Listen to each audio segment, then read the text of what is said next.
şöyle alayım seni. Diğer konuğumu da bekletmek istemiyorum. Yine çok güzel bir ses bizlerle birlikte olacak. Alkışlar evlerden de geliyor lütfen. Halistopal geliyor.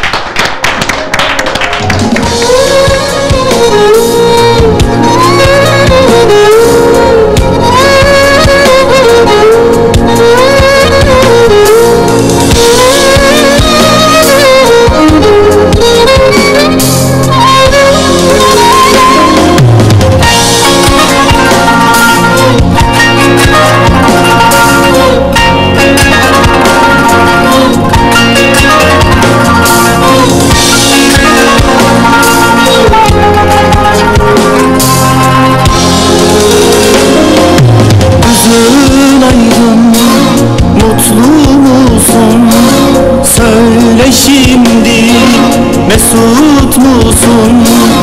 Ne aklımda ne kalbimdesin. Esir etmem sana kendimi, bitirdim sana olan sevgimi. Dağıma anmam ismini, gözün aydın mutlu musun? Esir etmem sana kendimi, bitirdim sana olan sevgimi.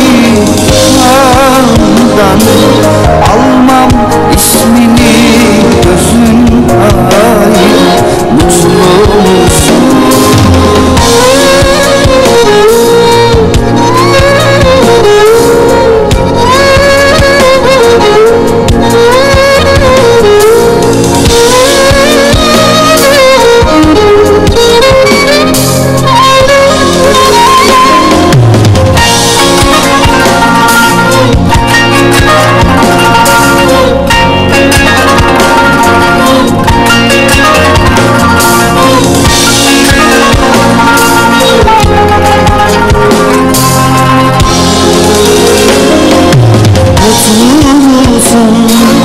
Mutlu musun? Ne düşümde ne hayalimdesin, ne gecemde ne gündüzümdesin.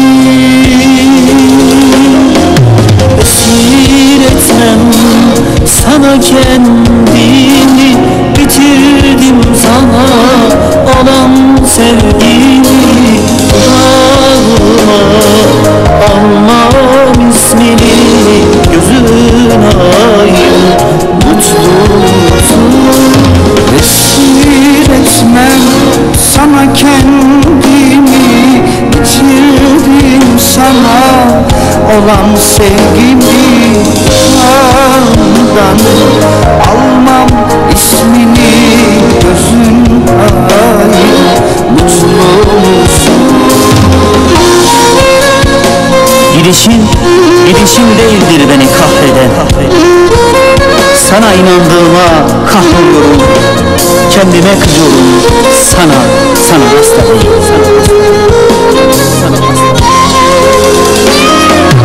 Esir etmem sana kendimi, bitirdim sana olan sevgimi. Dağıma anmam ismini, gözün aydın